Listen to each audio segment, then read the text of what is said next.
जो तीनों के दिल में, जो तीनों के दिल में, हे जो तीनों के दिल में जगह तुम न पाते, जो तीनों के दिल में जगह तुम न पाते, तो किस दिल में होती हिफाजत तुम्हारी। अरे भाई, उनको भी अपने हृदय में बसाने वाले तो हमारे दीन ही है ना। बड़े बड़े पैसे वाले वो तो अपना नोट की गड्डी हृदय में बसाए रहते, वो ठाकुर जी को का जाने बसाना हृदय में, है ना भैया। तो सुनी ही रहती ये अदालत तुम्हारी। परिच्छेद, भगवान कब किस जीव पर कृपा कर दे, जो गति मैया वर्ष यशोदा को वर्षों के बाद में प्रदान होती है, वो आज इस पापी पूतना को हमारे प्रभु ने सहज ही में 2 क्षण में प्रदान कर दिया। भगवान आज चतुर्दशी को पूतना वध की लीला करी।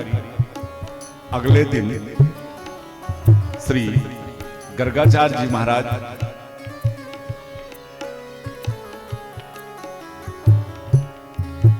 नंद बाबा के महल में आते हैं। बाबा, अभी बालकों का आपने नामकरण संस्कार नहीं किया। तब नंद बाबा को होश आया कि उत्सव होते होते देखो हम बालकों का नामकरण संस्कार ही नहीं करवा पाए। श्री गर्गाचार्य जी महाराज ने, जो कि यदुवंशियों के कुल गुरु हैं, थोड़ा सा इन बच्चों को जो बैठे हैं आगे, खूब प्रेम से इनको, कल वाले कन्हैया हैं, अभी आपकी बारी आएगी भाई, देखो हमारे कान्हा की कृपा सब इकट्ठे होने लगे। क्या बात है। आज तो भगवान की बाल लीला है ही है, सारे बाल गोपाल देखो इकट्ठे हो ही गए। नामकरण संस्कार श्री गर्गाचार्य जी महाराज ने कृष्ण और बलराम, लाला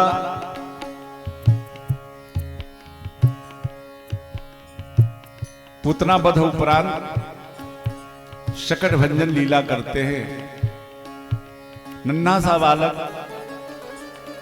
एक दिन अपने पांव से एक बैलगाड़ी को ही आकाश में उड़ा दिया। परीक्षित ने कहा, महाराज कब, कैसे? कहा, जिस दिन से लाला का जन्म हुआ गोकुल में, उस दिन से मैया रोज कोई ना कोई उत्सव मनाती रहती है। अगर लाला ने अपने मन से करवट भी बदल लियो तो मैया यशोदा नाई को बुलाती हैं, अरे नाई लगा दे पूरे ब्रज में दुहाई कि आज लाला के करवट बदलवे को बुलवा है। मैया को तो बहाना चाहिए, कोई ना कोई उत्सव मनाया जाए। सो आज पूरे ब्रज की गोपियां पहुंच गई नंद बाबा के आंगन में। लाला पालने में सो रहे थे तो सारी सखियां आकर के मैया को बधाई देने लगी। मैया ने कहा, अरे जरा तनक धीरे बोलियो, लाला अबे हाल सोयो है। तो सारी गोपियों ने कहा कि मैया, तो जब लाला को ही सुलाना था तो हमको काहे को बुलाया है, हम तो आए हैं तो अब खूब नाचें गाएंगे, खूब मस्ती करेंगे। तो मैया ने कहा, बहन ठहरो। सो घर के बाहर एक बैलगाड़ी खड़ी थी। मैया ने सोते हुए लाला का पालना ले जाकर के उसी बैलगाड़ी में पीछे टांग दिया और आंगन में जितने माट मटके थे उन सबको उठा करके उसी बैलगाड़ी पे रख दिया। सारी गोपियों को कहा, अब बहन तुम लोग खूब उत्सव मनाओ और नाचो गाओ। सारी गोपियां नाचने गाने में मस्त हैं और इधर लाला को लगी भूख। तो अब बच्चों के पास तो एक शस्त्र सबसे बड़ा होता है, रोना, लगे रोने। लेकिन उधर गोपियां अपने नाचने गाने में, मैया यशोदा मस्त हैं। लाला का रोना उन लोगों ने सुना नहीं। जब काफी देर बीत गई तो लाला ने सोचा वैसे मानने वाले हैं नहीं, सो अपने बाएं पैर के अंगूठे से उस बैलगाड़ी को स्पर्श कराया। बैलगाड़ी तो उड़ती हुई आकाश में चली गई और वहां से लौट के गिरी धड़ाम, सारे माट मटके फूट गए, बैलगाड़ी टूट गई, पालना दूर पड़ा है। जब आवाज हुई तो सारी गोपियां मैया यशोदा दौड़ के आई। अरे ये क्या हुआ? सबसे पहले मैया ने तो पालने से लाला को उठा के हृदय से लगाया, देखा लाला सुरक्षित है। अब सभी विचार करने लगी कि आंधी बवंडर को आयो ना है, आखिर ये बैलगाड़ी कैसे टूट गई, कैसे उड़ गई। एक छोटा सा ब्रजवासी बालक उसने कहा, मैया आप लोग जब उत्सव मना रहे थे तो अपना लाला रो रहा था, मैंने ये मन में विचार किया, मैं जा ही रहा था कि लाला को उठाकर मैं मैया को दे आऊं, इतने में तेरे लाला ने अपने पैर से ये बैलगाड़ी ही उड़ा दी। मैया ने कहा, दाढ़ी के कहीं भांग वांग तो नहीं पी रखी है? इतना छोटा सा लाला, इतनी भारी बैलगाड़ी मेरा लाला अपने पांव से उड़ा देगा का? पर वो कान पकड़ रहा है, नहीं मैया मैं सच्ची कह रहा हूं, मैंने अपने आंखों से देखा है। पर सरलता सारे ब्रजवासियों का भगवान है, उनके हृदय में ये बात कहां से आएगी? धीरे धीरे करके भगवान जब घुटमन घुटमन चलने लगे तो मैया यशोदा एक दिन बड़ा सुंदर श्रृंगार करके लाला को काजल लगाया, डिठौना लगाया, पीली झुगलियां पहनाई और आंगन में खेलने के लिए छोड़ दिया। श्री काकभूषण जी महाराज जब त्रेता में प्रभु श्री राम का अवतार होता है तो वहां पहुंच जाते हैं और आज नंद बाबा के आंगन में भगवान के इस स्वरूप का दर्शन कर रहे हैं। और जूठन परे अजिर मह सो उठाए कर खान। श्री रसखान जी बड़ा सुंदर चित्रण करते हैं कि प्रभु मैया यशोदा के आंगन में धीरे धीरे ठुमक ठुमक जब चलते हैं, कभी गिरते हैं, कभी उठते हैं, मैया श्रृंगार करके सुंदर सा वस्त्र इत्यादि पहना देती है, लेकिन धूल में गिरकर भगवान धूल में सन जाते हैं। कितने सुंदर लगते हैं भगवान के शरीर पर, वो धूल भी अंगराग लेपन बन जाते हैं, सुगंधित हो जाते हैं। श्री रसखान जी कहते हैं बड़ा सुंदर भाव कि धूल भरे अति शोभित श्याम जू, ऐसी बनी सिर सुंदर चोटी, खेलत खात फिरे अंगना, पग पैजनी बाजत नीली कछोटी,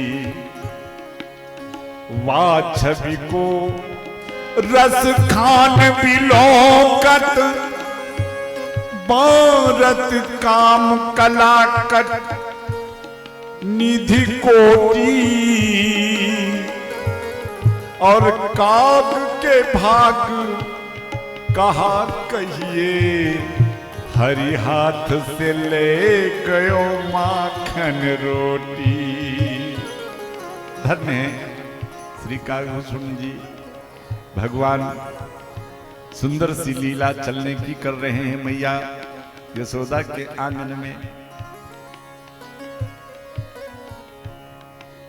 कि रुन झुन रुन झुन रुन झुन बाजे पग पे जनिया, अंगनैया बिहर नंद लला।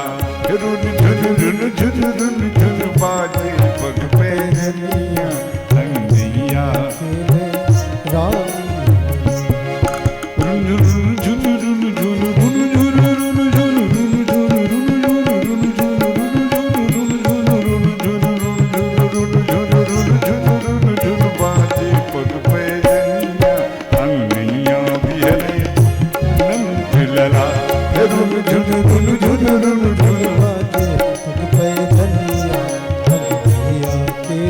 जय हो।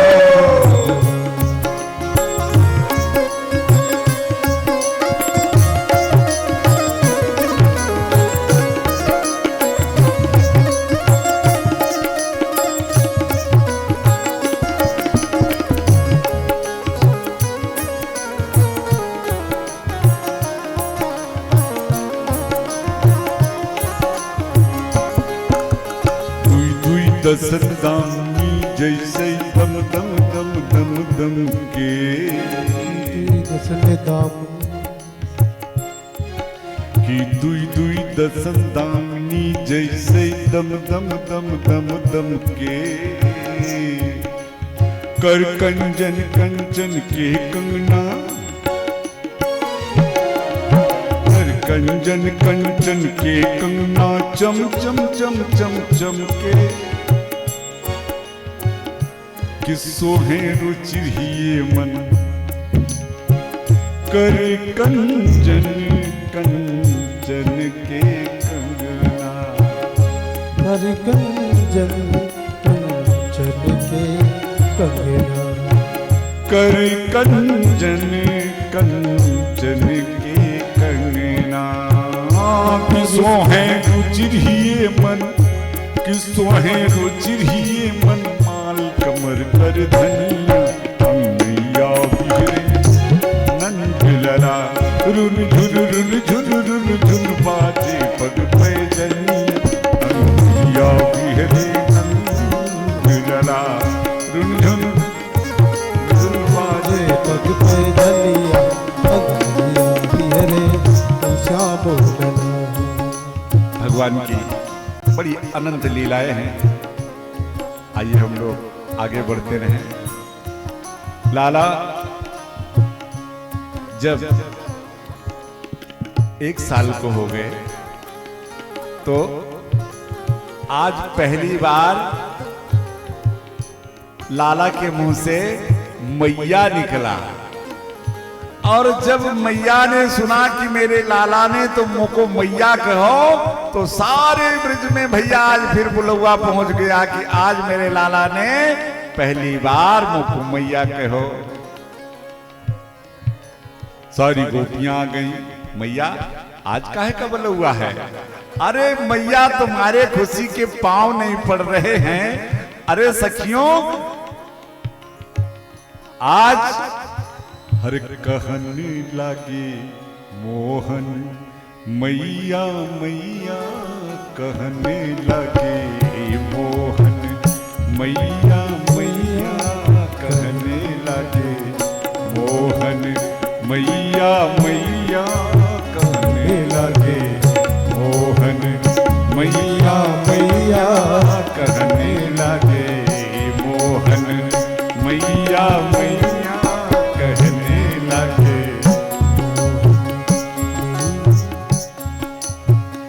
बाबा नंद को बाबा रे बाबा, बाबा नंद को बाबा रे बाबा, बाबा नंद को बाबा रे बाबा, बाबा नंद को बाबा रे बाबा।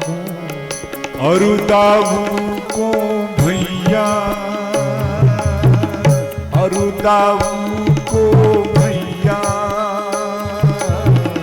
और दाऊ को भैया कहने लगे, और दाऊ को भैया कहने लगे, कहने लगे मोहन मैया मैया कहने लगे मोहन मैया मैया।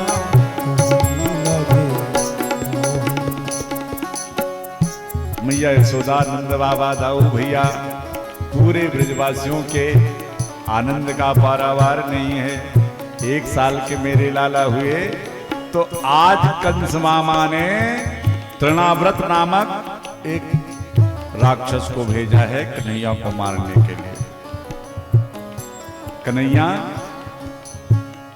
अपने आंगन में खेल रहे थे, इतने में तृणाव्रत बवंडर के रूप में आया और कन्हैया को आंगन से अपने बेग में ही उड़ा ले गया। आज पहली बार कन्हैया नंद बाबा के आंगन से ब्रिज के ऊपर उस तृणाव्रत के साथ भ्रमण कर रहे हैं। बड़ा मजा आ रहा है लाला को। वारे मामा मैया आज तक पालने में खूब झुलाई, हाथों में खूब खिलाया, लेकिन मामा इतना बड़ा हिडोला तुमने हमारे लिए भेजा, आज पूरे ब्रिज का दर्शन कर रहे हैं मेरे कान्हा। ये चीती गली, ये मनसुखा को घर, ये ललिता को घर, ये विशाखा को घर, सब देख रहे हैं, बड़े खुश हो रहे हैं। जब तक तृणामृत भगवान को ब्रिज के ऊपर लेकर के रहा तब तक तो भगवान बहुत खुश रहे, लेकिन जब मथुरा की तरफ जाने लगा तो भगवान ने कहा अब तो काम ठीक ना करो।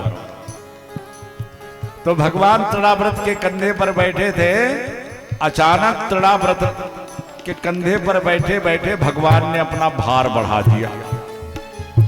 और जब भार बढ़ाया तो तृणाव्रत को लगा कि इतना वजन, कहीं मैं नंद बाबा यशोदा के आंगन में पड़ा कोई पत्थर तो नहीं उठा लाया कृष्ण कन्हैया जान करके। ये भावना तृणाव्रत के मन में आई तो भगवान ने कहा दुनिया पत्थर में भगवान देखती है, अब इस मूर्ख को देखो, ये हम में भगवान में ही पत्थर देख रहा है। तो चल, अगर तू मुझ में पत्थर देख रहा है तो तेरी खोपड़ी में पत्थर से ही टकराता हूं। भगवान ने पृथ्वी पर ला करके एक पत्थर की शिला पर पटक दिया, गोविंदाय नमो नमः। तृणाव्रत का वध कर दिया भगवान ने। बड़ी सुंदर लीला आती है जब कन्हैया हमारे 1.5 वर्ष के होते हैं तो बड़ी चंचलता होती है। एक दिन मैया ने उखल से बांध दिया। उखल से बांधने के उपरांत 2 वृक्ष जो कि किसी संत से शापित थे, भगवान ने उन दोनों वृक्षों का उद्धार किया। आए दिन कोई ना कोई उत्पात गोकुल में हो रहा था। 4 बरस बीत गया। आज नंद बाबा और सारे ब्रजवासियों ने विचार किया कि लाला के लिए ये जगह उपयुक्त नहीं है, यहाँ कोई ना कोई उत्पात रोज होता जा रहा है। आज सारे ब्रजवासियों ने भगवान के लिए अपना धन धान्य सब कुछ छोड़ दिया भैया, पूरे गोकुल को खाली कर दिया।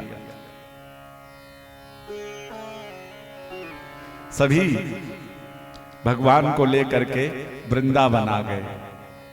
सोचा इस स्थान को छोड़ देते हैं, चलो किसी सुरक्षित स्थान पर अपने लाला को लेकर के चलेंगे। यथायोग नंद बाबा ने सबके लिए स्थान नियुक्त कर दिया। आज सुबह सुबह हमारे लाला 4 वर्ष के हो गए हैं। आज गौचारण के लिए जिद कर बैठे, मैया मैं भी गैया चराने जाऊंगा। मैया ने कहा लाला अभी तो तू छोटो सो है, देख बड़ो होके तुझे गैया ही तो चराना है, क्योंकि जो ग्वाल के घर में जन्म हुआ है तनक और बड़ो हो जाए भैया फिर गैया चराने जाइयो। पर लाला ने जिद कर लिया। तो जब जिद किया तो नंद बाबा और मैया यशोदा ने ये निर्णय लिया कि चलो बड़े बड़े गैयन को तो बड़े बड़े ग्वाल वाल चराएंगे, लेकिन छोटे छोटे बछड़न को सारे ग्वाल सखा, ये जो हमारे कृष्ण कन्हैया के सखा हैं, मधु मंगल सुमंगल सुबेल श्री दामा मनसुखा इत्यादि, ये सब छोटे छोटे बछड़ों को चराएंगे। आज भगवान अपने उन सखाओं को लेकर के पहली बार वृंदावन में गौचारण के लिए जा रहे हैं। बोलो गोविंद भगवान की जय हो। पर आज कंस ने भगवान को मारने के लिए अघासुर नामक राक्षस भेजा है। अघासुर है कैसा? विशाल अजगर के रूप में आया। जिस रास्ते से भगवान आ रहे थे उसी रास्ते पर अपना मुंह खोल करके जीवा बाहर निकाल करके और बैठ गया। और शास्त्रों में ऐसा वर्णन आता है कि अघासुर का मुख का एक भाग तो धरती पे रखा है और दूसरा आकाश में लहरा रहा है।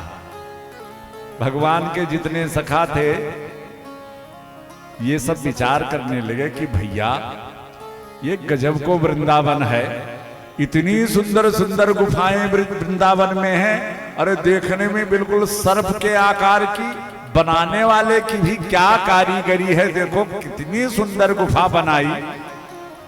एक सखा कहता है भैया मैंने सुना है कि वृंदावन की गुफाओं के अंदर बड़े बड़े संत महात्मा बैठे साधन भजन करते हैं, चलो चल करके हम लोग उन संतन को दर्शन करें।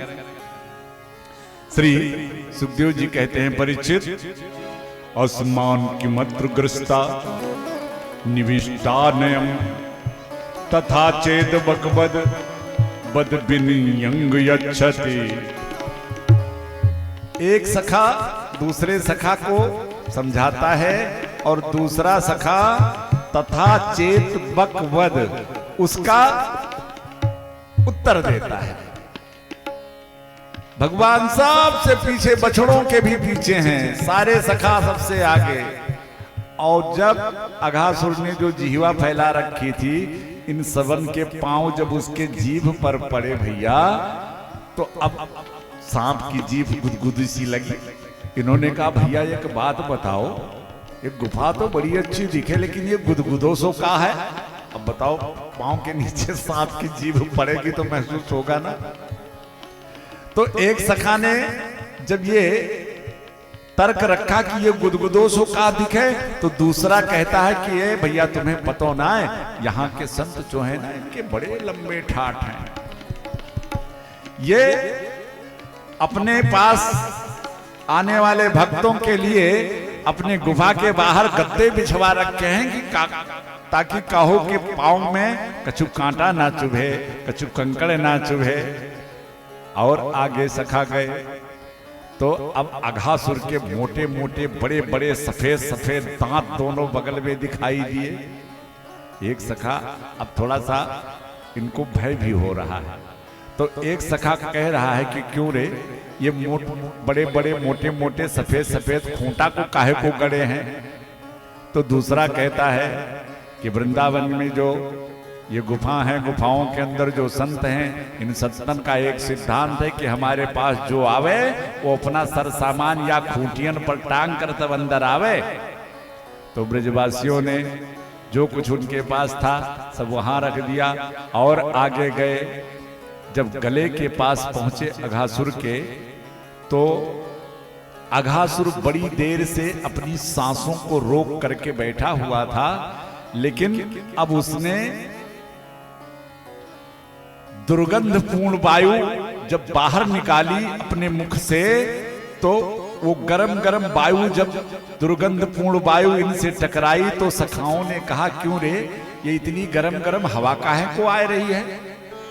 तो एक सखा कहता है, भैया तुम्हें पता ना है, कम से कम हजारों संत गुफा के अंदर बैठे होंगे और सबने प्राणायाम किया होगा, सबने एक साथ सांस चढ़ाई होगी और सबने एक साथ सांस छोड़ी होगी, तो वही सांस आई है। तो दूसरा कहता है कि दाढ़ी के एक बात बताइए, संतन की सांस होती तो यहाँ में दुर्गंध काहे को आ रही होती?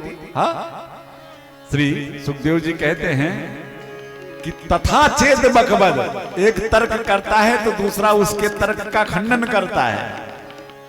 उधर हमारे प्रभु इन सखाओं को आवाज दे रहे हैं, सखा जिसको तुम गुफा समझ करके जा रहे हो, ये गुफा नहीं है, ये तो राक्षस है।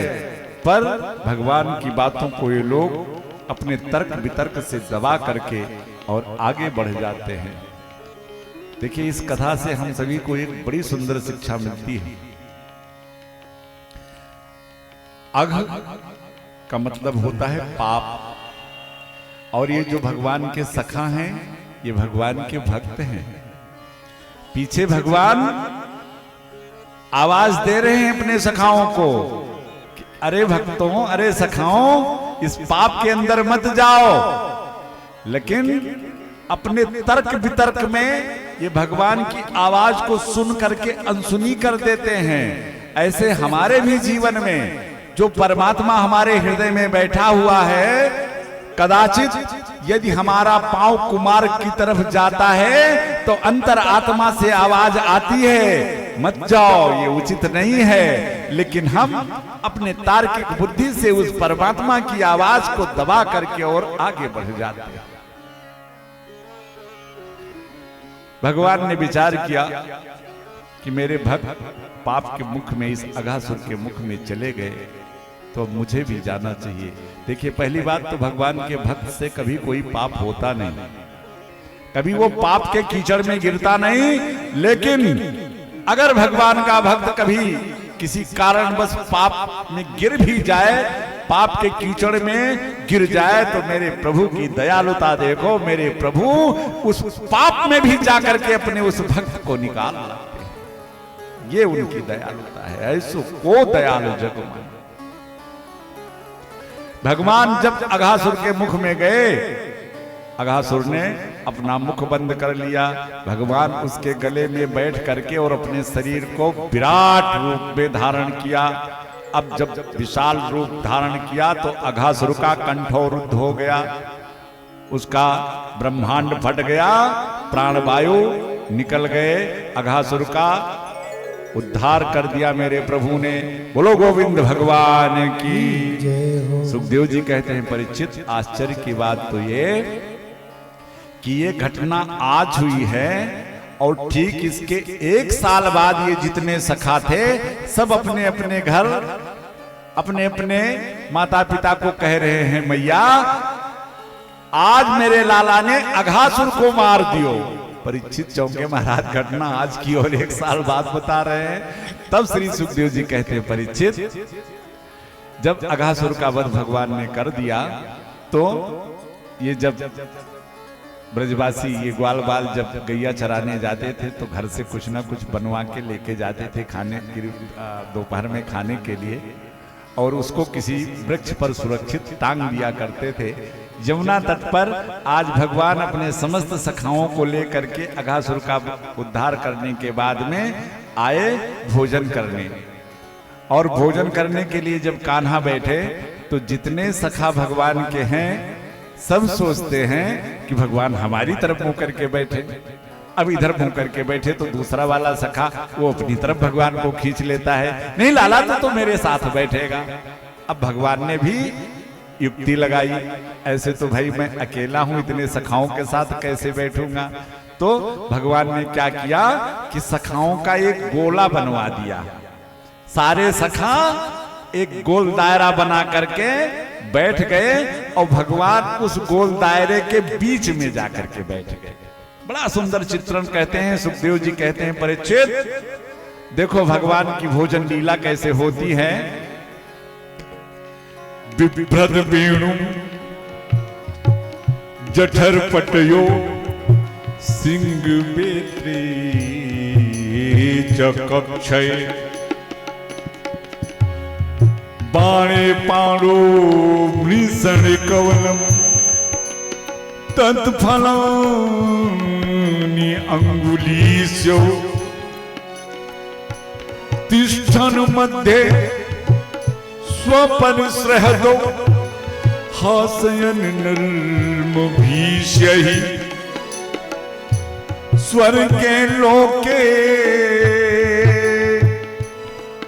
स्वर्गे लोके स्वर्गे लोके निसत बुमुजो यज्ञ भुगबार के लही यज्ञ भुगबार के लही। बड़ा सुंदर भोजन लीला है भगवान का। बिभ्रद वेणुम जठर पटयो, भगवान ने गोला बनवा दिया है सखाओं का और उस गोले के बीच में स्वयं बैठ गए हैं। जो पीतांबर था जठर पटयो, उस पीतांबर को भगवान ने अपने कमर में यूं कस करके बांध रखा है। देखिएगा कितना सुंदर श्री सुखदेव जी महाराज भगवान की इस भोजन लीला का चित्रण कर रहे हैं। यूं बांध रखा है और एक बगल उसमें सिंगी लगा रखा है और एक तरफ अपनी बंसी को लगा रखा है। सिंगी एक बाजा, सींग का बाजा बनाते थे ब्रजवासी लोग बछड़ों को अपने पास बुलाने के लिए। बिभ्रद वेणुम जठर पटयो सिंह वेते चकक्षे, और सिंह एक जो बेत का डंडा लेकर जिनसे बछड़ों को चराते थे भगवान अपने बगल में ऐसे रख रखा है उस डंडे को। कमर में पीतांबर, एक तरफ सिंगी लगा लिया है, एक तरफ बंसी लगा लिया है, उस बेंत के डंडे को बगल में रख रखा है। अच्छा, अब भोजन कैसे कर रहे हैं? बाणे पाणो, बाएं हाथ पे मृषण कमलम, दही और चावल का मिश्रित कौल बना करके रख रखा है। हमारे ठाकुर जी को भात बहुत पसंद है। त्रेता में जब भगवान के भोजन की चर्चा होती है, महाराज दशरथ जी के साथ जब भगवान भोजन करने बैठते हैं तो वहां भी चर्चा जो होती है भोजन करने की, उसमें भी भात का भोजन है। भाज चले किलकत मुख, दधिओदन लपटाए। और यहां सखाओं के साथ बाणे पाणो मृषण कमलम, बाएं हाथ पे दही और भात का मिश्रित कौल बना के रख रखा है। अच्छा, भात क्यों पसंद है, एक बार इस पर जरा विचार करें। भगवान को भात क्यों पसंद है?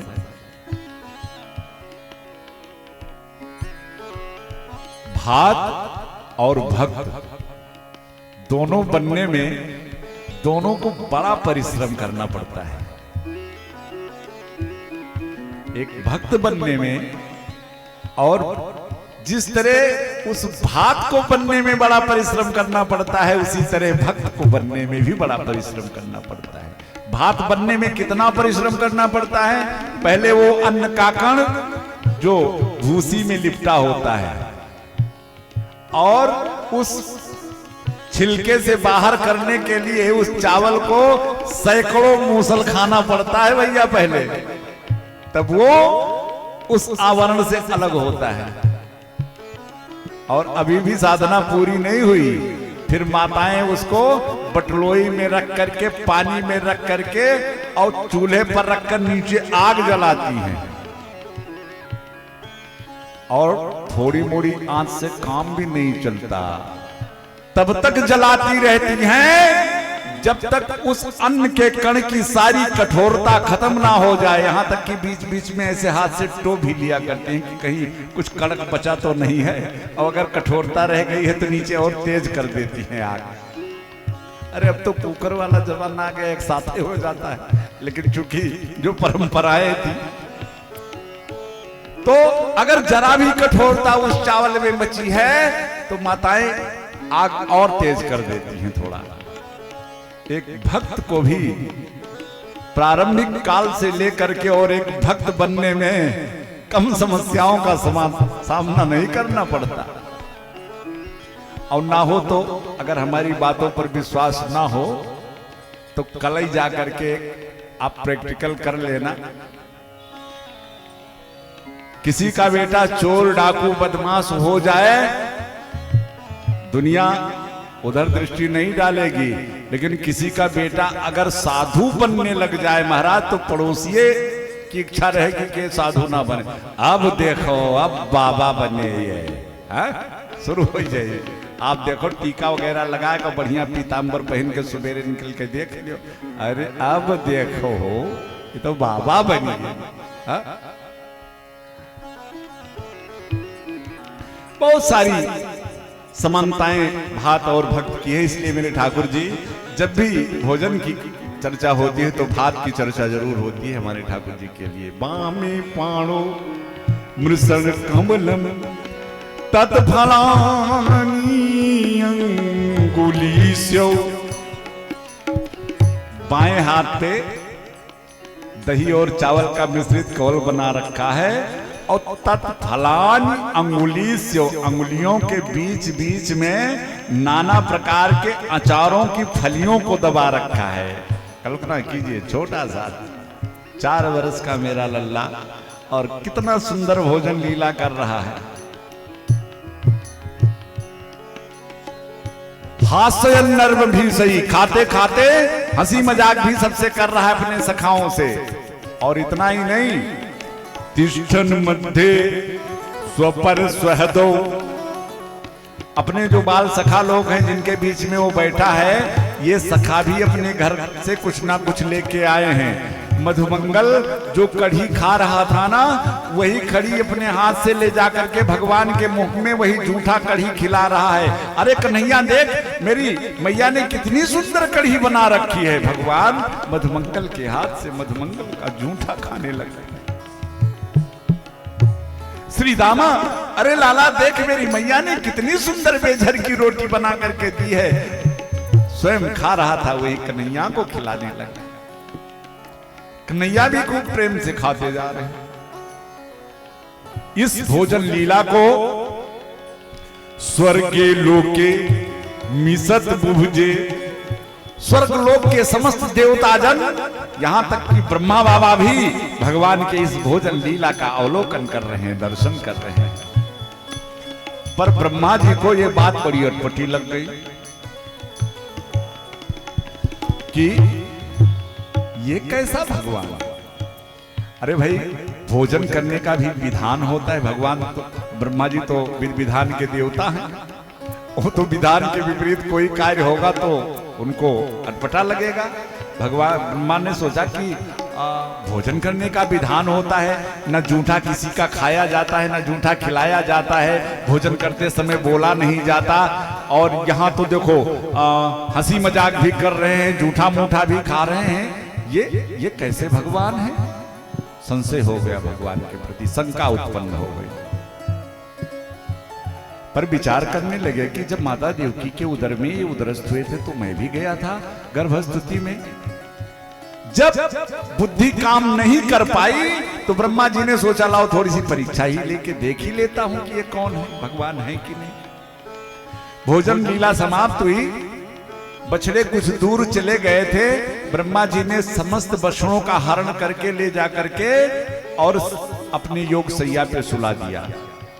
सारे सखाओं ने कन्हैया से कहा, लाला बछड़े दिखाई नहीं दे रहे, जाकर के बारी तेरी है, बछड़ों को ढूंढ के लेके आ।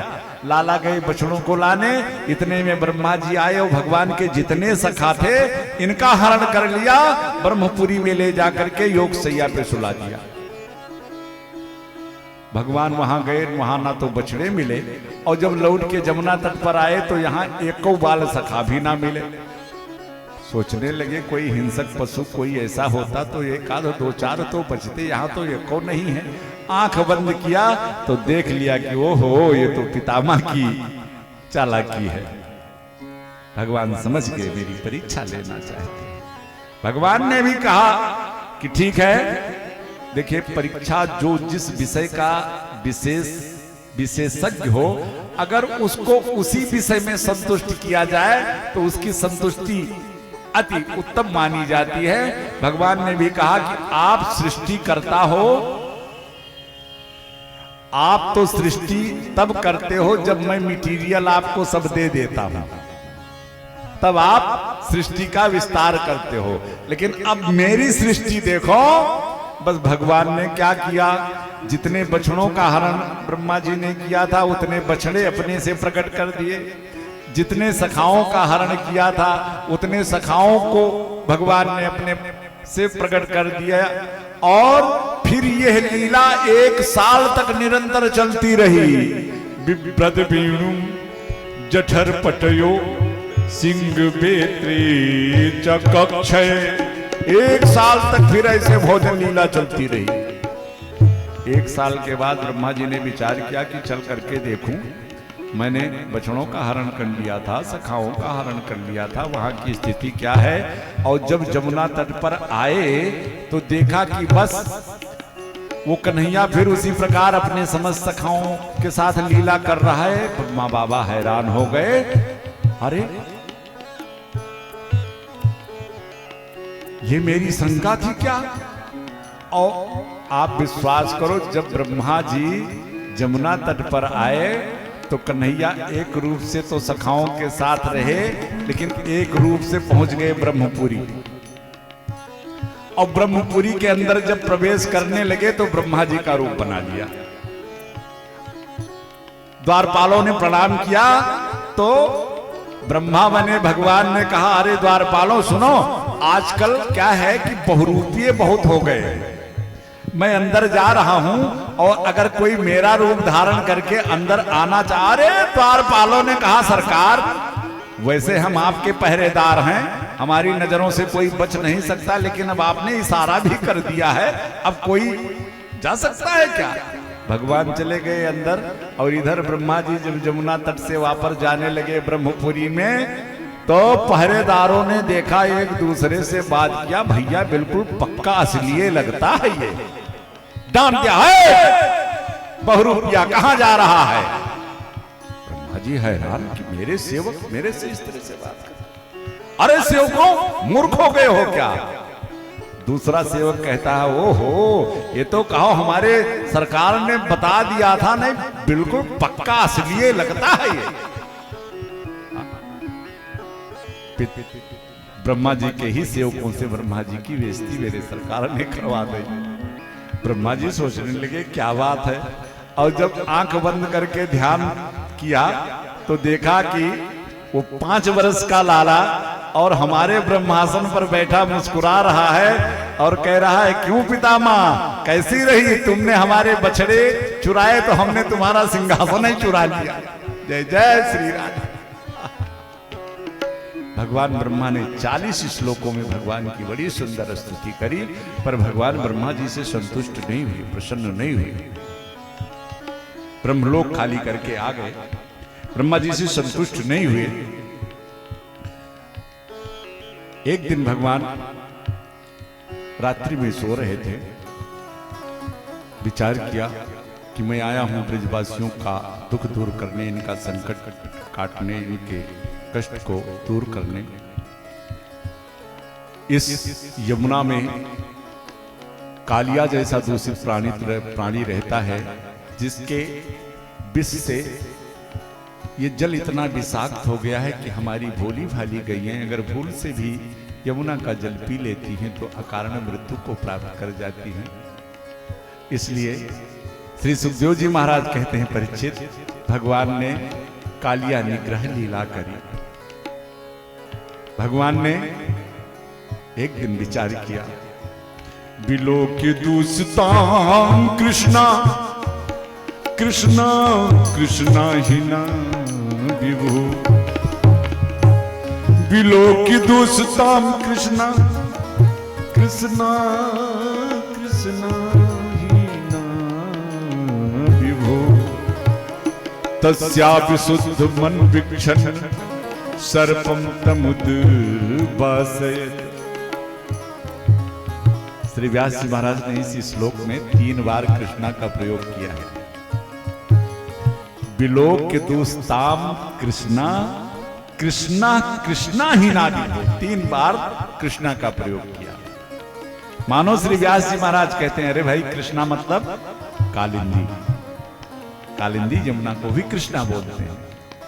एक कृष्ण मेरा कन्हैया, मानो मेरे कृष्ण कन्हैया रूपी कृष्णा ने विचार किया कि मेरी प्यारी कालिंदी कृष्णा में ये तीसरा कालिया रूपी कृष्णा कहां से आ गया? हा? अरे प्रेम गली अति साकरिया में दो न समाए, ये हम 2 कृष्णा के बीच में तीसरा कालिया कृष्णा कहां आ गया, इसलिए इसको यहां से बाहर निकालना चाहिए। अगले ही दिन भगवान ने बड़ी सुंदर लीला अपने सखाओं के साथ ले जा करके कंदुक लीला करी, गेंद खेलने की लीला करी। गेंद जमुना में गई, भगवान जमुना में कूद गए। बड़ा सुंदर चित्रण है। जब कालिया और भगवान का संवाद होने लगा, भगवान कालिया को दंडित करके और उसकी पत्नियों के द्वारा जब प्रार्थना पर भगवान खुश हुए, तो कालिया ने भगवान से हाथ जोड़ करके कहा, सरकार एक प्रश्न आपसे करना चाहता हूं। आप कहते हो कि मैं क्रोधी हूं, मैं पापी हूं, मैं दुष्ट हूं, लेकिन एक प्रश्न आपसे है कि एक बात बताओ कि इस दुनिया में सांपों को किसने बनाया है? भगवान ने कहा, हमने बनाया है। कहा, अच्छा सांपों को आप, अच्छा सांपों के अंदर ये जो विष प्रदान किया ये किसने किया है? तो भगवान ने कहा, हमने किया है। तो कालिया ने कहा सरकार एक अन्याय तो सबसे पहले आपने यही कर दिया हम सांपों के जाति के ऊपर कि हमारे मुंह में विष दे दिया। अरे किसी को अकारण भी हम दिख जाते हैं तो लोग फन कुचल कर फेंक देते हैं, हाँ? चाहे कोई मतलब हमारा हो चाहे ना हो। इस विष के जगह में अगर कहीं 2 बूंद अमृत मुंह में डाल दिया होता, अब विचार करो कहीं ऐसा सुनने में होता कि अगर सांप जिसको काट ले वो अमर हो जाएगा, तो बताओ घर घर में हमारी भी पूजा होती, हाँ? तो इतना बड़ा अन्याय तो आपने किया। सांपों को बनाया आपने, मुख में विष दिया आपने, सांपों का उग्र स्वभाव बनाया आपने, तो दोषी ये कालिया हो गया। भगवान ने कहा भाई मैंने सांपों को बनाया था तो उनके लिए एक रमणक द्वीप का निर्माण किया था कि तुम सभी वहां रहना। तो कालिया ने कहा सरकार हम वहीं रहते थे, लेकिन आपके वाहन गरुड़ ये जब भी वहां जाते हैं तो लाखों हजारों सांपों को एक साथ चट कर जाते हैं।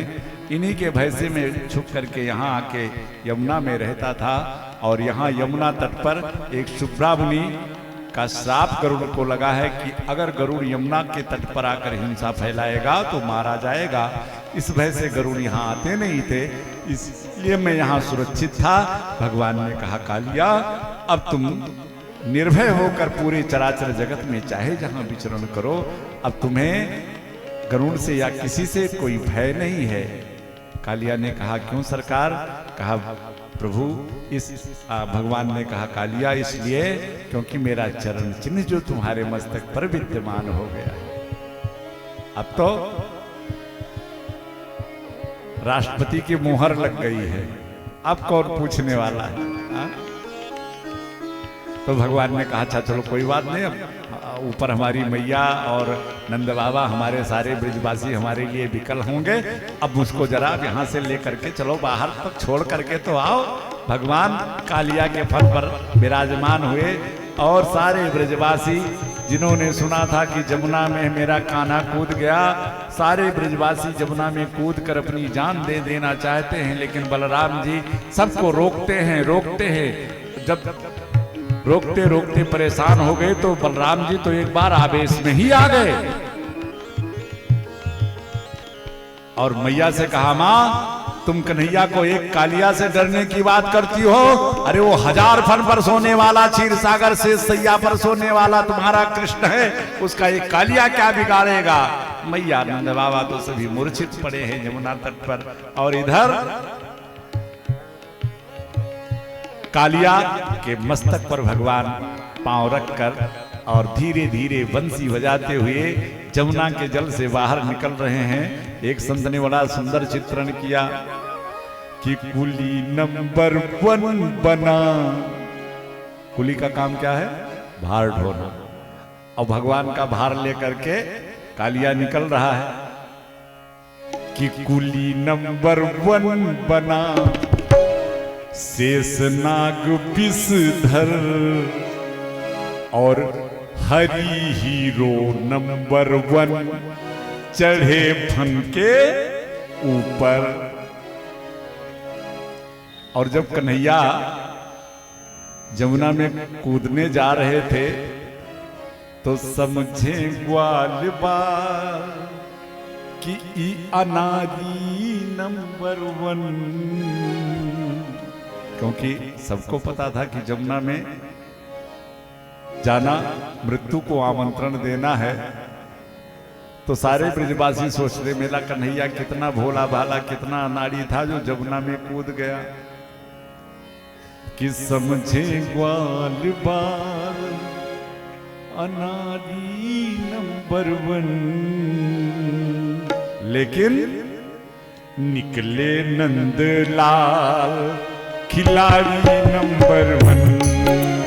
समझे ग्वाल बाल अनाड़ी नंबर 1, निकले ग्वाल बाल नंबर 1। कुली नंबर 1 बना, शेषनाग विषधर हरि हीरो नंबर 1 चढ़े फन के ऊपर। हरि हीरो नंबर 1 चढ़े फल के ऊपर की समझे ग्वाल बाल अनारी नंबर 1 निकले नंदलाल खिलाड़ी नंबर 1 समझे ग्वाल बाल अनाड़ी नंबर 1 निकले नंदलाल खिलाड़ी नंबर 1। जय हो।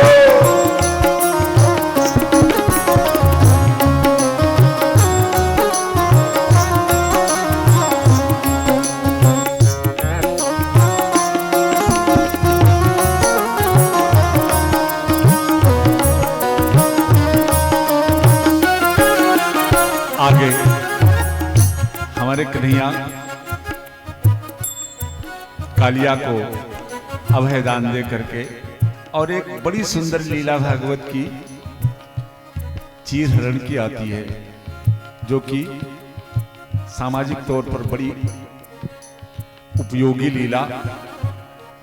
और इस लीला पर कभी जो बुद्धिहीन प्राणी है, जो तार्किक प्राणी है,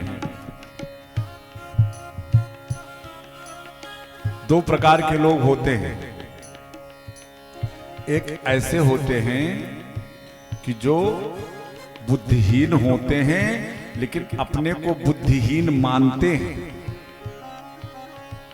और भैया जो बुद्धिहीन है, जिसके पास बुद्धि नहीं है और अगर अपने को वो बुद्धिहीन मानता है तो उसका मार्ग, उसको रास्ता अपने आप सहजता से मिलता जाता है। दुर्गति तो उनकी होती है कि बुद्धि होती नहीं और बुद्धिहीन अपने आप को मानते नहीं।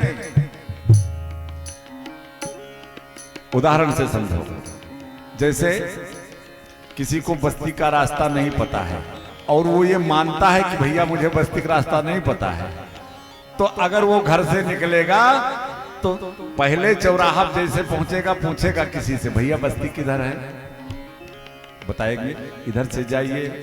अब वो एक आदमी के बताए पर विश्वास भी नहीं करेगा, फिर जो मिले भैया बस्ती यही रास्ता जाएगा ना, वो चूंकि मान रहा है ना कि मुझे बस्ती का मार्ग पता नहीं है। अब एक सज्जन ऐसे होते हैं कि बस्ती का पता नहीं है लेकिन हाँ हम सब जानते हैं। अब घर से निकले, जाना था इधर और चले गए महुली तरफ। आजकल तमाम प्रकार के आज जो पंथ फैले हुए हैं उसके पीछे बस यही एक रीजन है। जो देखो रास्ता, सारा रास्ता एक जगह ही जाता है। जैसे अयोध्या आपको जाना है तो अयोध्या जाने का यहां से कई रास्ता है। अब हम ये नहीं कहते कि वो पंथ गलत है, लेकिन जिन्होंने अब अयोध्या जाने का रास्ता कई है। एक सीधा रास्ता यहां से ये है, हाईवे पकड़ो, हाईवे पे चढ़ो सीधा अयोध्या। अब एक इधर से भी होगा, कहीं कलवारी उलवारी हो करके टेढ़ा मेढ़ा, तो रास्ता तो सही है। और रास्ता बनाने वाले जो इस पंथ के प्रवर्तक थे वो तो पहुंच भी गए वहां, ऐसा नहीं, वो पहुंच गए, लेकिन उनके पीछे जो उनके अनुयायी चले, टेढ़ा मेढ़ा था रास्ता ना। अगर सीधे रास्ते से जाते तो पूछने की जरूरत ही न पड़ती।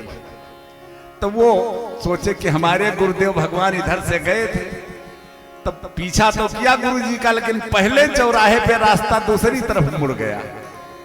गुरुजी तो निकल गए थे लेकिन चेला जाना था अयोध्या, तब चले गए इधर बड़हलगंज। वही स्थिति आज की है। पंथ सारे सही है, रास्ता सब सही है, लेकिन उस रास्ते को मानने और जानने वाले में कह रहा था ना कि एक वो होता है जो बुद्धिहीन होता है और अपने आप को बुद्धिहीन मानता है, तो उसको रास्ता मिल जाता है, क्योंकि वो अपने को बुद्धिहीन मान रहा है ना, तो वो अपना कल्याण कर लेगा, पूछ पूछ के कर लेगा। दुर्गति तो उनकी होती है जो जानते हैं नहीं और मानते अपने आप को बहुत बड़े बुद्धिमान हैं।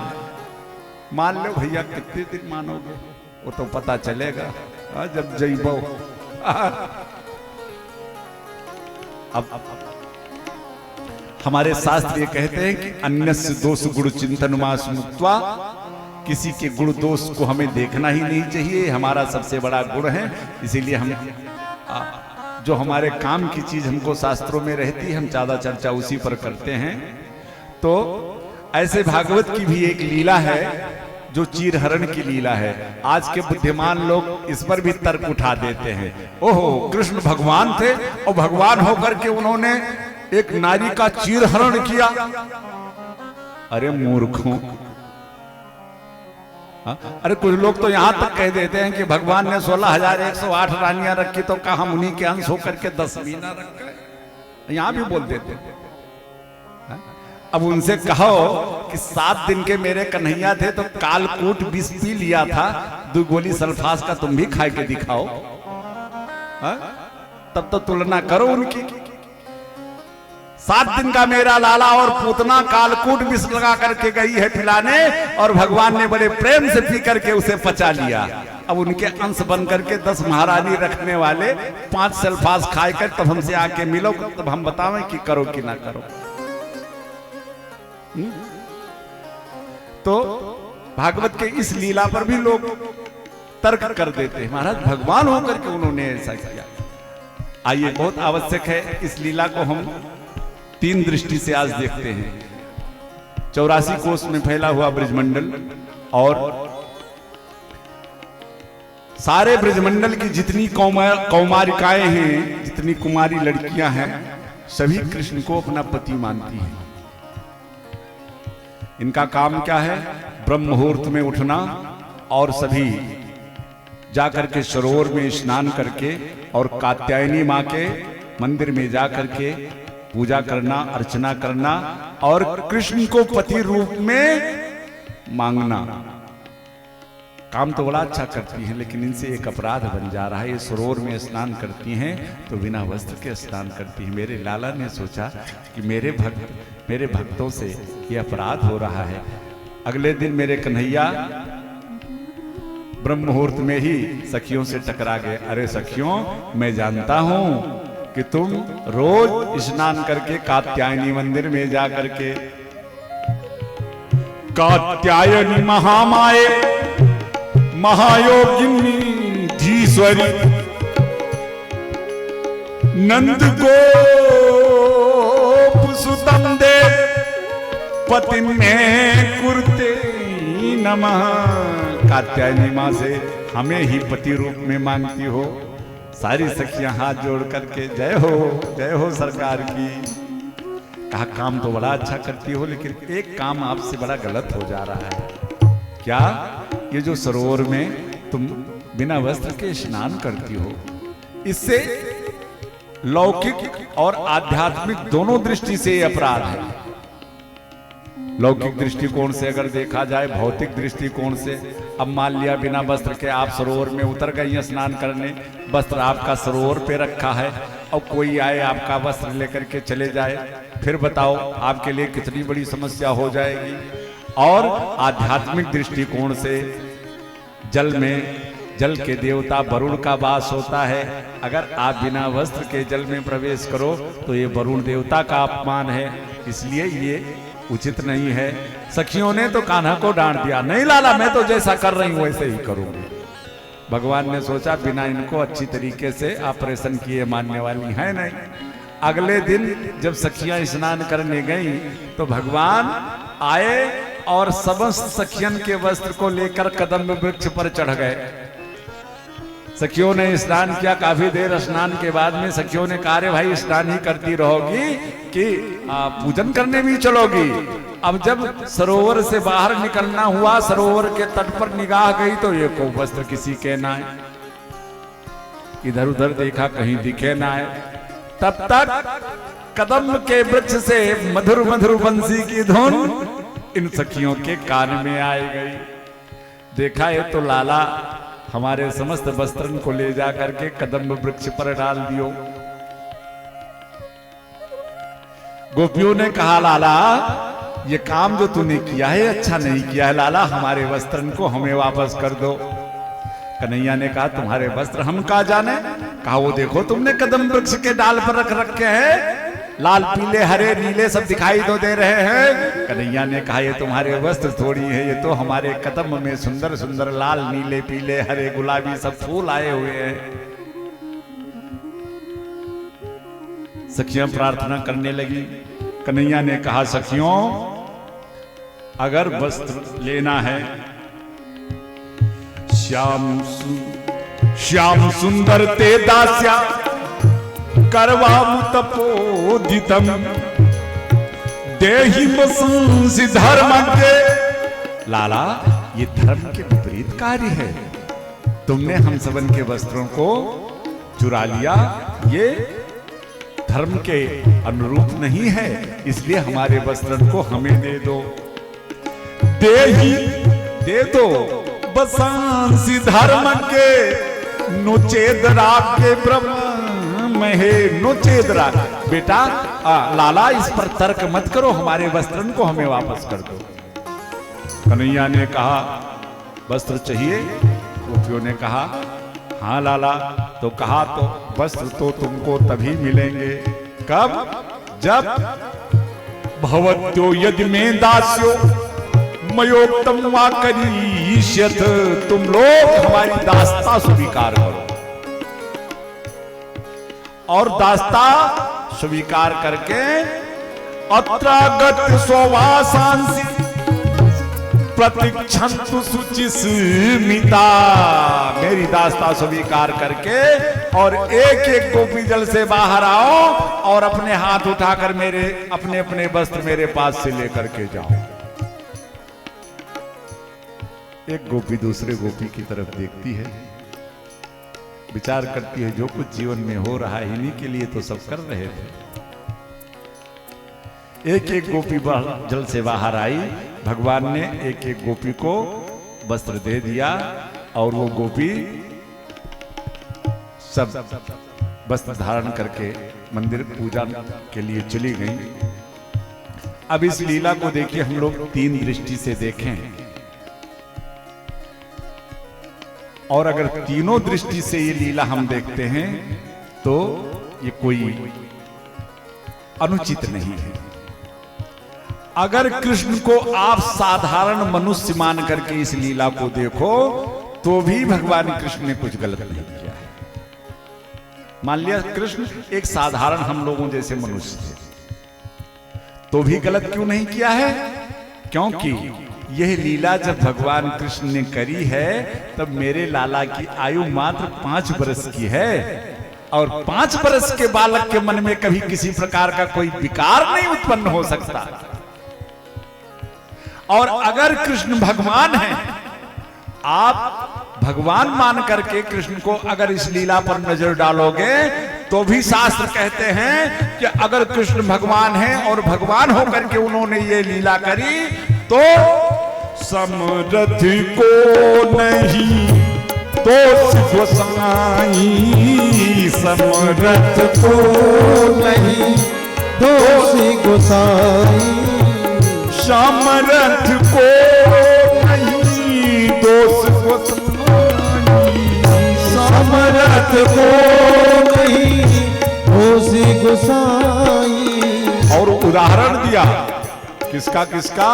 रवि पावक सुरसर की नाई। समर्थवान व्यक्ति को कभी कोई दोष लगता ही नहीं। जैसे अग्नि में फूल डालो तो वो भी आग, सुंदर वस्तु सुगंधित वस्तु डालो तो वो भी आग, और खराब वस्तु डालो तो वो भी आग। तो अगर कृष्ण भगवान थे, भगवान होकर के शिक्षा देने के लिए उन्होंने यह लीला करी तो भी कोई गलत नहीं किया। अगर कृष्ण साधारण मनुष्य थे और अगर उन्होंने ज्ञान देने के लिए यह लीला करी तो भी 5 वर्ष के बालक के रूप में यह लीला उन्होंने करी तो भी कोई गलत नहीं किया। लेकिन इसका तीसरा और जो आध्यात्मिक अर्थ है, वास्तव में गोपी है जीव, कृष्ण है ईश्वर, और ईश्वर और जीव के बीच में अविद्या रूपी ये जो वस्त्र है, मेरे भगवान ने उस अविद्या रूपी वस्त्र का हरण किया, कोई लहंगा फरा थोड़ी चुराया है। बोलो गोविंद भगवान की जय हो। मेरे लाला धेनुकासुर एक राक्षस जो कि वृंदावन के काफी हिस्से पर उसने अपना प्रभाव बना रखा था, उसका उद्धार करके पूरे वृंदावन को सुसज्जित किया। धीरे धीरे मेरे लाला जब 7 वर्ष के हुए तो भागवत का एक बड़ा सुंदर प्रसंग है गोवर्धन लीला का, जो कि जिस लीला के बिना तो भागवत संपूर्ण हो ही नहीं सकती। एक दिन हमारे भगवान ने सोचा कि हमारे सारे ब्रजवासी साल में एक बार देवराज इंद्र की पूजा करते हैं, और इंद्र की पूजा करते हैं तो इन्हें देवताओं की पूजा का फल मिलता है, तो क्यों ना इनसे मैं अपनी पूजा करवा दूं, और जब हमारी पूजा ये करेंगे तो इनको ब्रह्म के पूजा का फल मिलेगा।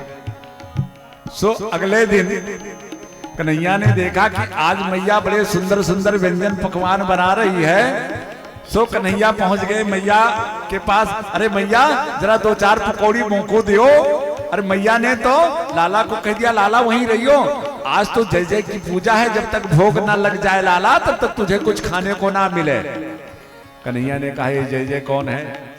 मैया ने कहा ज्यादा बात करने का मेरे पास समय नहीं, 56 भोग मुझे बनाना है, एक काम कर जा तू अपने बाबा से पूछ ले। अब कन्हैया पहुंच गए बाबा के पास। बाबा मैया इतने व्यंजन बना रही है, मैंने मांगा तो वह ने कही कि आज जय जय की पूजा है, जय जय कौन है? तब बाबा कहते हैं लाला तुम्हें पता ना है भैया, हम ब्रजवासी साल में एक बार देवराज इंद्र की पूजा करते हैं। परजन्यो भगवान इंद्रो कि पर्जन्यो भगवान इंद्रो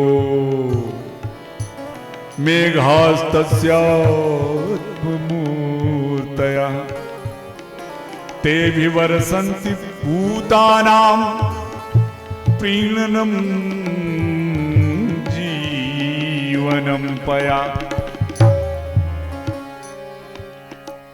बेटा हम सभी साल में एक बार देवराज इंद्र की पूजा करते हैं। इससे क्या होता है बाबा? देवराज इंद्र हम सभी से प्रसन्न रहते हैं, और जब वो प्रसन्न होते हैं तो हम सबन के खेतन में खूब जल वृष्टि कराते हैं, और जब हम लोगन के खेतन में खूब जल वृष्टि होती है तो खूब घासें होती हैं, तो हमारी गैया खूब घासें चरती हैं, तो खूब छगन मगन दूध देवें। कन्हैया ने बाबा से कहा कि अच्छा बाबा अगर हम इंद्र की पूजा ना करें तो देवराज पानी ना बरसावें। तो नंद बाबा ने कहा लाला अब परंपरा चलती आ रही है तो हम सभी पूजा कर रहे हैं, जरूर अगर हम पूजा ना करें तो वो पानी ना बरसावें, और जो पानी ना बरसावें तो कितना संकट हमारे ऊपर आ जावे। तो कन्हैया ने कहा अच्छा बाबा एक बात बताओ, अगर आधे ब्रजवासी इंद्र की पूजा कर लेवें और आधे पूजा ना करें तो का जिनने पूजा करी है वाके खेत में देवराज पानी बरसावें, और जाने पूजा ना करी है वाके खेत में वो पानी ना बरसावें। नंद बाबा ने कन्हैया से कहा भैया कन्हैया है तो तू तनक सो, लेकिन बात ऐसी ऐसी करे कि बुढ़े की खोपड़ी गर्म हो जाए। भैया तू अपनी बात बता कि तू कहना क्या चाह रहा है। तो कन्हैया कहते हैं बाबा मैं तो ये मानता हूं कि कर्मणा जायते जंतु, कर्मणा जायते जंतु कर्मणे विलीयते, सुखम दुखम भयम क्षेमम कर्मणैवा विपद्यते। बाबा जीव को अपने कर्मानुसार समस्त फल मिलता है, सुख अपने कर्म से, दुख अपने कर्म से। तो लाला करें क्या? बाबा अगर पूजा करनी है तो हमारे प्रत्यक्ष देवता जो हमारे गोवर्धन भगवान हैं हम सभी को हमेशा शीत से, बड़ी विशाल हवाओं से हमेशा हमारी गैयों की रक्षा गोवर्धन भगवान करते हैं, महाराज करते हैं, तो हमें उनकी पूजा करनी चाहिए। नंद बाबा ने कहा, लाला एक बात है, 3 शर्त है तुमसे, अगर पूरी करो तो हम तुम्हारे देवता की पूजा करें। बाबा कौन सी शर्त? कहा पहली शर्त तो ये कि अगर देवराज इंद्र की पूजा हम बंद करेंगे, अगर वो क्रोधित होते हैं तो उनके क्रोध से तुम्हारे देवता को हमें बचाना पड़ेगा। दूसरा, लाला तुम्हारे देवता को प्रत्यक्ष प्रकट होकर के मेरी पूजा स्वीकार करनी पड़ेगी। तीसरा बाबा, लाला हम ब्रजवासी गंवार, हमें पूजा पद्धति तो कछु ज्यादा आवे ना, जैसी टूटी फूटी पूजा हमसे हो सके वैसी पूजा तुम्हारे देवता को स्वीकार करनी पड़े। ये शर्त मंजूर हो तो हम तुम्हारे देवता की पूजा करें। सुकन्हैया ने कहा, बाबा बात पक्की। तो बाबा ने भी कहा, तो लाला बताओ तुम्हारे देवता के पूजन में सामग्री का लगे। सुकन्हैया ने कहा, बाबा हमारे देवता के पूजन में कोई विशेष सामग्री की जरूरत ना है, बस थोड़ा हमारा देवता खाने पीने में बड़ा चटकोर है, खाता पीता बढ़िया है, बढ़िया 56 भोग तैयार कराओ, फिर चलें अपने गोवर्धन भगवान की हम सभी पूजा करें। बस क्या था, नंद बाबा ने समस्त ब्रजवासियों को कह दिया, भाई सब अपने अपने घर में 56 भोग तैयार करो और हम सभी चलेंगे गोवर्धन महाराज की पूजा करने के लिए। बस क्या था भैया, रसगुल्ले सोहन हलवा बालूशाही और खीर मोहन, रसगुल्ले सोहन नुक्ति के लड्डू और इमरती बर्फी पेड़ा की खुरचन, पेड़ा और शक्कर पेड़े चंद्रकला, शक्कर पेड़े सूत फेनी मोहन भोग रबड़ी, इलायची दाने मैसूर भेवर, इलायची दाने मैसूर भेवर, सुतपट्टी कंद गजक रेवड़ी, सुतपट्टी कंद गजक रेवड़ी, गजक रेवड़ी, चूर के लड्डू, मलाई के लड्डू और खुरमा जलेबी मालपुआ, तिल के लड्डू गुजिया पापड़, सभी तरह का था हलवा।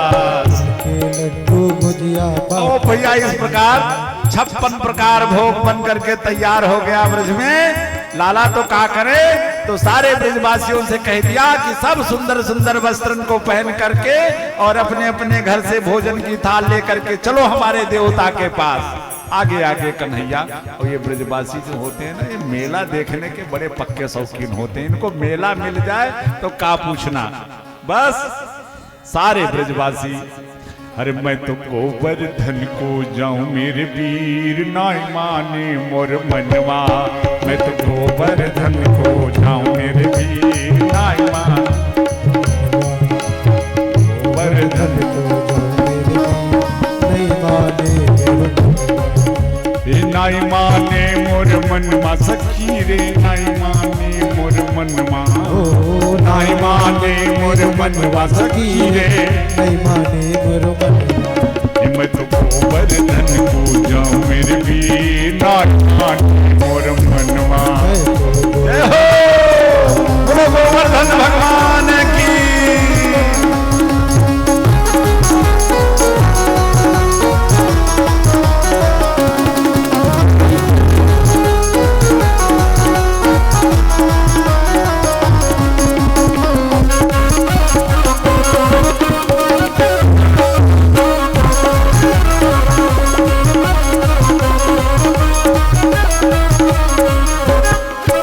सारे ब्रजवासी भैया, नंद बाबा, दाऊ भैया, कन्हैया, मैया यशोदा, सब गोवर्धन महाराज की तरफ चल पड़े।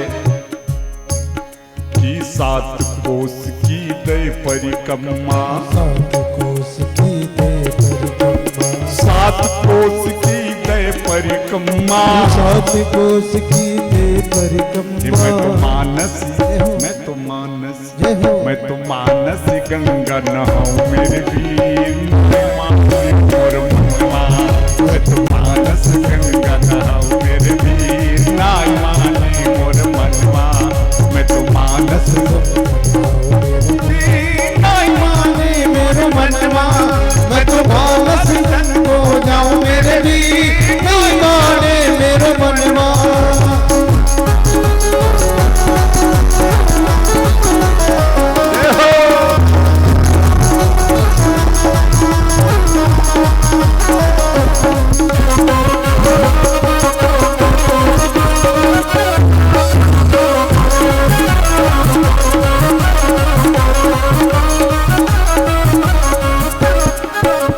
सात शेर की करूं कढ़ाई, सात शेर की करूं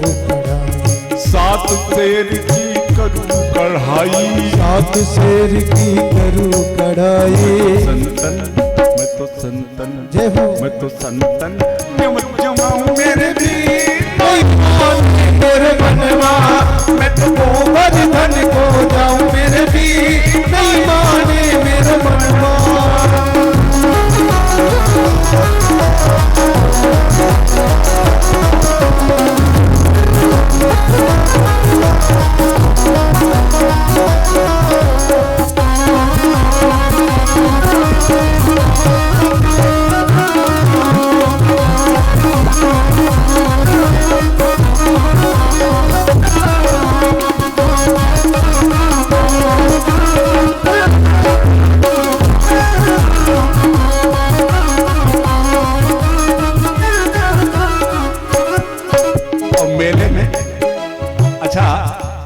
मेले की सबसे प्रमुख मिठाई कौन सी होती है आप सब बताओ? जलेबी है ना। मेला जाओ जलेबी न खाओ तब तो फिर कहाँ पूछना। और ब्रजवासियों की तो बातें कुछ और है। 5 आने की पाव जलेबी, 5 आने की पाव जलेबी, 5 आने की पाव जलेबी, 5 आने की पाव जलेबी। मैं तो बैठ, मैं तो बैठ, जय हो मैं तो बैठ सड़क मेरे वीर, मेरे मनवा, मैं तो गोवर्धन को जाऊं मेरे वीर, नाई माने मेरे मनवा।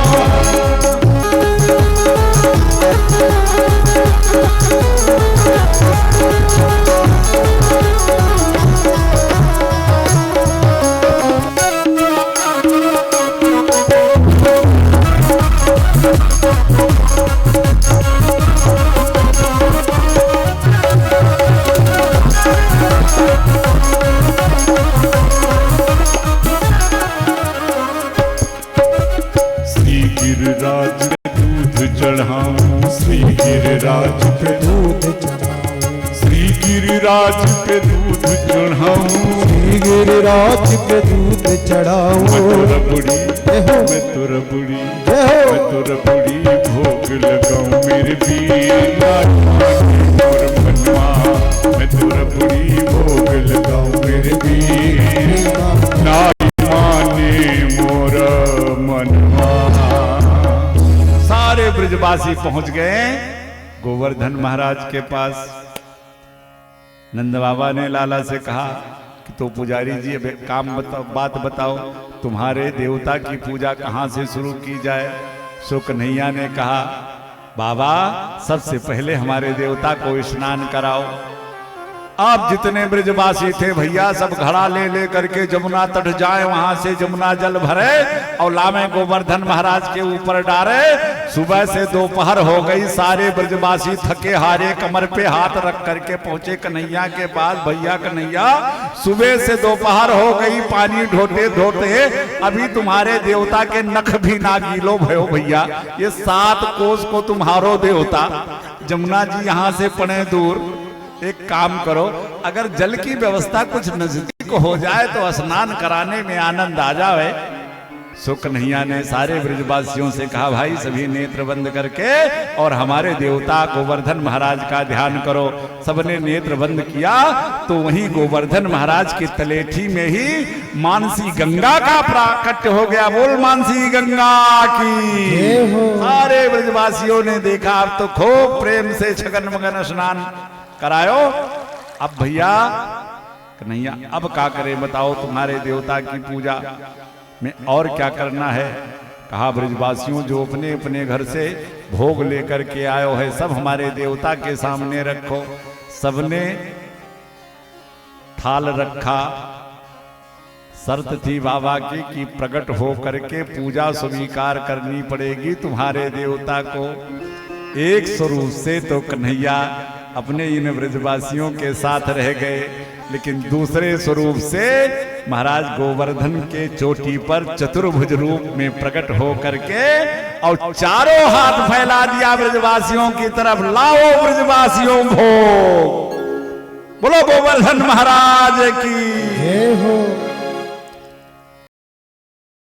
आंख खोला, विचार करने लगे, या इंद्र की पूजा करते करते भैया उम्र घिस गई और दारी के याने सूरत कबो ना दिखायो। गजब को ये देवता है कि पहली पूजा में ही देखो प्रकट हो गए हो।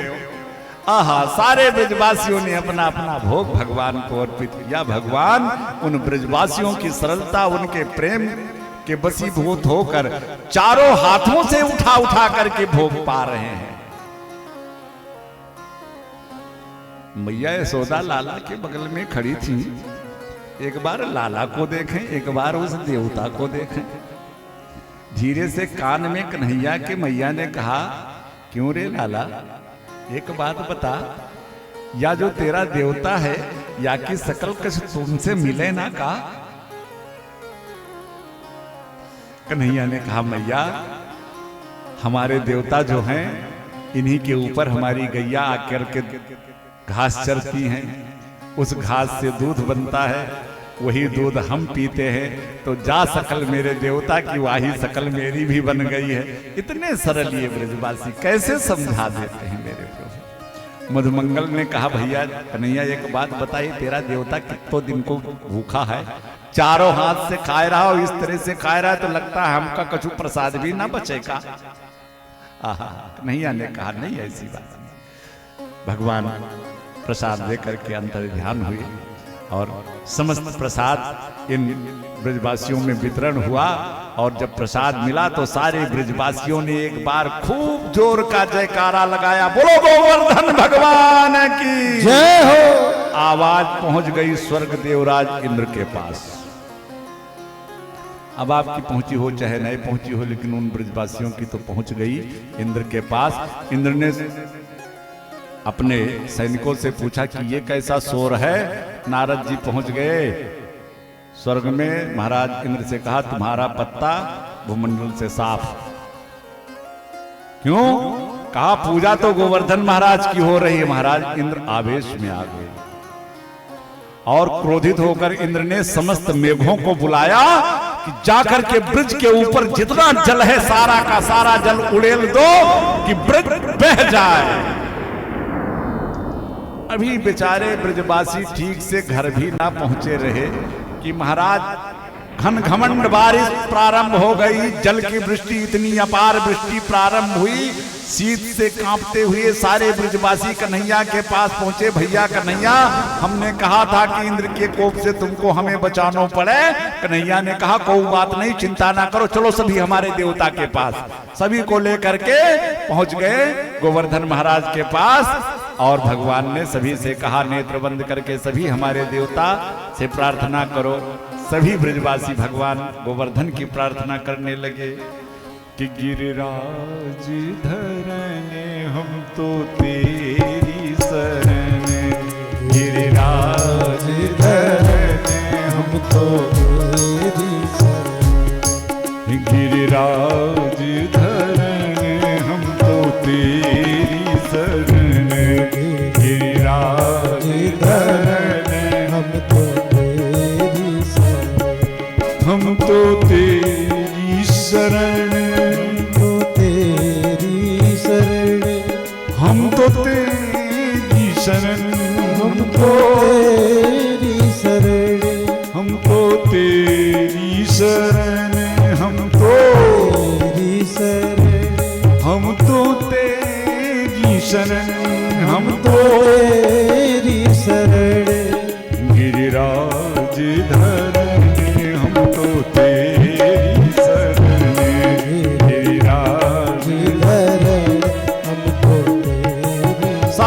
ब्रजवासी प्रार्थना कर रहे थे, इतने में भगवान ने कहा, अरे सुनो सुनो सुनो ब्रजवासियों।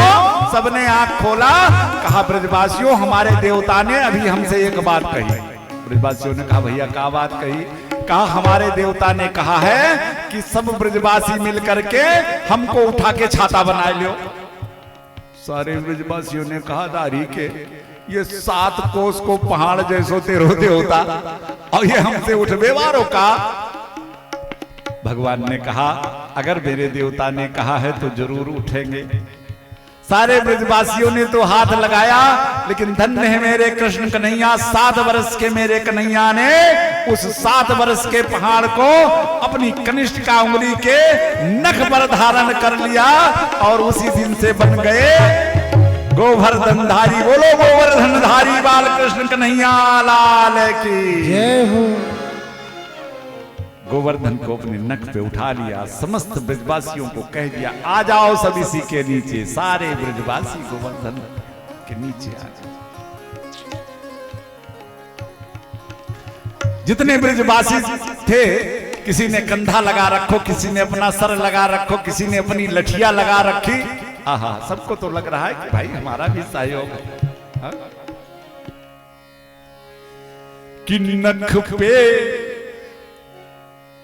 कि नख पे उठा नग नखधारी, कि नख पे उठा नग नखधारी और वो नग नख पे उठाई के ब्रजवासी ब्रजवासी। सारे ब्रजवासियों ने देखा कि देवता तो उठ गया है, कन्हैया ने हाथ लगा रखा है, सबने लगा रखा है। अब सारे ब्रजवासी भी भैया ब्रजवासी सब रोक रहे हैं डंडा लगाई के। ब्रजवासी सब रोक रहे हैं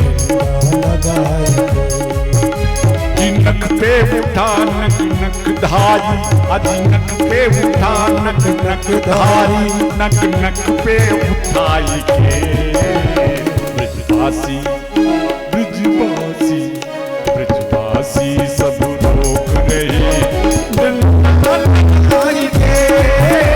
ब्रजवासी सब रोक डंडा लगाई के।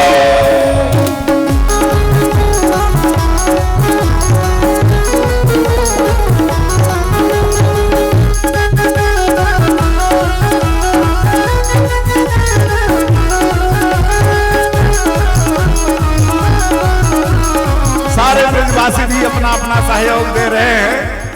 3 दिन बीत गया, मधुमंगल आयो भगवान के पास, भैया कन्हैया आज 3 दिन से हम देख रहे हैं कि तुम अनवरत एक स्थान पर खड़े होकर के और अपनी अंगुलियां अपना हाथ लगा रखा है इस पहाड़ को। भैया कन्हैया हमारा ये कंधा थक जाए तो या कंधा लगा ले, या कंधा थक जाए तो हम सर लगा ले। और तुमको देख रहे हैं कि तुम 3 दिन से एक स्थान पर खड़े। कन्हैया एक काम करो, तुम थोड़ी भैया कन्हैया तनक देर तुम आराम कर लो और तब तक हम लोग यहाँ को संभाल के रखे हैं, थोड़ा आराम कर लो, नहीं तबीयत खराब हो जाएगी। कन्हैया ने कहा नहीं मित्र कोई बात नहीं, ठीक है। मधुमंगल ने कहा दारी के काल लगे कि तुमने अकेले या पहाड़ को उठा रखो है। भगवान ने कहा अच्छा तो मित्र संभालो तनक। हाँ हाँ भैया तू थोड़ी देर आराम कर ले, नहीं तो तबीयत खराब हो जाएगी। और भगवान ने अपनी जरा सी अंगुलियां नीचे करी कि जितनी लठियां लगी थी सभी चटाचट टूटने लगी। सारे ब्रजवासियों का कंधा टूटने वाला, सब चिल्ला अरे भैया कन्हैया संभाल। कन्हैया ने पर्वत तो उठा लियो, लेकिन आज इन ब्रजवासियों को लगा कि ये मेरा लाला कोई साधारण इंसान लाला नहीं है भैया। 7 दिन अपार जल वृष्टि करी महाराज देवराज इंद्र ने। 7 दिन के बाद दूतों को भेजा कि जाकर के देखो ब्रिज बह गया। सारे दूत गए, कहा महाराज वहां तो धूल उड़ रही है। देवराज इंद्र भयभीत हो गए, भगवान की महिमा को मैं समझ न सका। और मुझसे ऐसा अपराध हो गया। भागे भागे दौड़े आए, भगवान के चरणों में गिरे। भगवान ने पर्वत यथावत रख दिया और 16 श्लोकों में 24 श्लोकों में देवराज इंद्र ने भगवान की स्तुति करी। भगवान इंद्र से इतना प्रसन्न हो गए कि देवराज इंद्र, मैं तुम्हें अपने इसी गोवर्धन के तलेठी में तुम्हें स्थान देता हूं, तुम मेरा हमेशा हमारे सन्निकट रहोगे। अच्छा देखिए, ब्रह्मा जी ने भी भगवान की परीक्षा ली। 40 श्लोकों में भगवान ने भगवान की स्तुति ब्रह्मा जी ने की, पर भगवान ब्रह्मा जी से संतुष्ट नहीं हुए। इंद्र ने भी भगवान की परीक्षा ली। केवल 24 श्लोकों में इंद्र ने भगवान की स्तुति करी। भगवान इतने खुश हो गए। क्यों? इसके पीछे कारण था। कारण ये था कि दोनों की परीक्षा लेने में अंतर था। ब्रह्मा जी ने जो परीक्षा लिया, उस परीक्षा के कारण 1 साल तक भगवान के जितने बाल सखा थे, जितने भगवान के भक्त थे, बछड़े और भगवान के बाल सखा, ये सब भगवान से दूर हो गए थे। और इंद्र ने जो परीक्षा ली, उसके तहत 7 दिन जो 84 कोस दूर थे, वो भी 7 कोस के अंदर आ गए, भगवान के निकट आ गए। इसलिए भगवान इंद्र से अति प्रसन्न हो गए। बोलो गोविंद भगवान की। भगवान ने गोवर्धन को यथावत रख दिया। आज सारे ब्रजवासी हाथ जोड़ करके खड़े हो गए। लाला भैया, अब मुझे तो पक्को पतो हो गयो कि भैया कन्हैया तू साधारण बालक ना है, भैया तू तो भगवान है। कन्हैया ने कहा, तुम्हें कैसो पतो कि हम भगवान हैं? भैया ये 7 कोस को पहाड़ उठाए व्यवहारों कोई साधारण इंसान ना हो सके। कन्हैया ने कहा, तुम्हें पतो मैंने ये पर्वत कैसे उठायो? ब्रजवासियों ने कहा, भैया हमें तो पता ना है, लेकिन तुम बताओ कैसे उठायो। तो कन्हैया कहते हैं, कछु माखन को बल बढ़ो। एक बात बताओ, जब से हम सभी बड़े हुए तो अपने ब्रज का माखन हम लोग मथुरा बेचने से मना कर दिए, और वो माखन खा खा करके हम सभी बलिष्ठ हुए, हष्ट पुष्ट हुए। सारे ब्रजवासियों ने कहा, माखन तो हमने भी खाया, पर इतनी ताकत हमारे पास तो भैया ना आया, तुम्हारे पास कहां से आए गई? तो कन्हैया कहते हैं, कछु माखन को बल बढ़ो और कछु गोपन करी सहाय। कछु माखन को बल बढ़ो, कछु गोपन करी सहाय।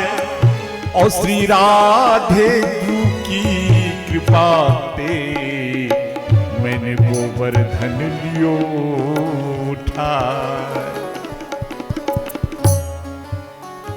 सारे ब्रजवासी आज मानने को तैयार नहीं है कि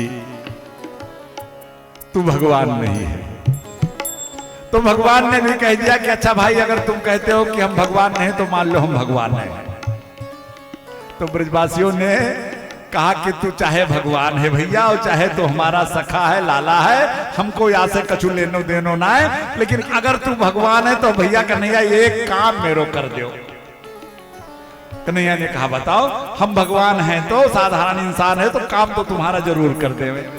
तो ब्रजवासियों ने कहा, लाला अगर तू भगवान है ना तो एक बार अपना बैकुंठ हमें दिखाई दो। भगवान ने कहा, तो नेत्र बंद करो। सारे ब्रजवासियों ने नेत्र बंद किया और आंख खोला तो सारे के सारे सब बैकुंठ में खड़े हैं।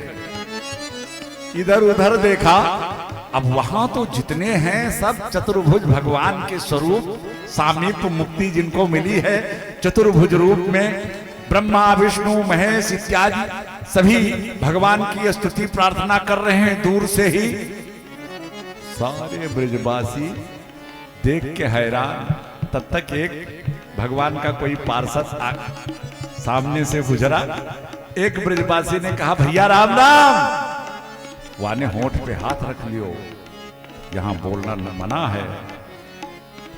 वो तो चला गया, लेकिन ये आपस में विचार करने लगे, भैया ये कैसो बैकुंठ की यहां राम राम भी को से न करे।